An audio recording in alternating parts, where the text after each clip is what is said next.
നമസ്കാരം. കർണാടകയുടെ മുൻ പോലീസ് മേധാവി ഓം പ്രകാശിനെ HSR ലേഔട്ടിലെ വസതിയിൽ ഞായറാഴ്ച ദുരൂഹ സാഹചര്യത്തിൽ മരിച്ച നിലയിൽ കണ്ടെത്തി. ഓം പ്രകാശിനെ കൊലപ്പെടുത്തിയതാണെന്ന സംശയത്തിൽ അദ്ദേഹത്തിന്റെ ഭാര്യയെ പോലീസ് കസ്റ്റഡിയിലെടുത്തു.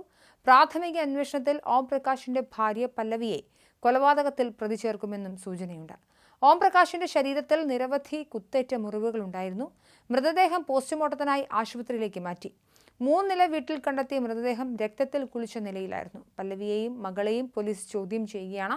ഭാര്യയാണ് വിവരം പോലീസിനെ അറിയിച്ചത്. ജീവന് ഭീഷണിയുണ്ടെന്ന് മുൻ DGP നേരത്തെ വ്യക്തമാക്കിയിരുന്നു. ഓം പ്രകാശിന്റെ മൃതദേഹം കണ്ടെത്തിയ മുറിയിലെ തറയിലാകെ രക്തമുണ്ടായിരുന്നതായും പോലീസ് പറഞ്ഞു.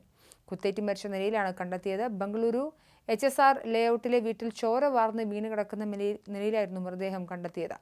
ഭാര്യയാണ് കൊലയ്ക്ക് പിന്നിലെന്നാണ് ഉയരുന്ന ആരോപണം.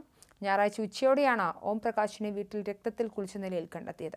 പോലീസ് എത്തുമ്പോൾ ഭാര്യയും മകളും വീടിന്റെ സ്വീകരണ മുറിയിലുണ്ടായിരുന്നു. പോലീസ് ആവശ്യപ്പെട്ടിട്ടും ഇവർ വാതിൽ തുറക്കാൻ തയ്യാറായില്ല. തുടർന്ന് നടത്തിയ അന്വേഷണത്തിലാണ് മരണം കൊലപാതകമാണെന്ന സംശയം പോലീസിനുണ്ടായത്. HSR ലേഔട്ട് പോലീസ് കേസെടുത്ത് അന്വേഷണം ആരംഭിച്ചിട്ടുണ്ട്. ബംഗളൂരു HSR ലേഔട്ടിലാണ് ഓം പ്രകാശ് താമസിച്ചിരുന്നത്. ഓം പ്രകാശിന്റെ ഭാര്യയാണ് കൊല നടത്തിയതെന്നാണ് പ്രാഥമിക നിഗമനം. ഇവരെ പോലീസ് കസ്റ്റഡിയിലെടുത്തിട്ടുണ്ട്. കൂടുതൽ വിവരങ്ങൾ ലഭ്യമായിട്ടില്ല.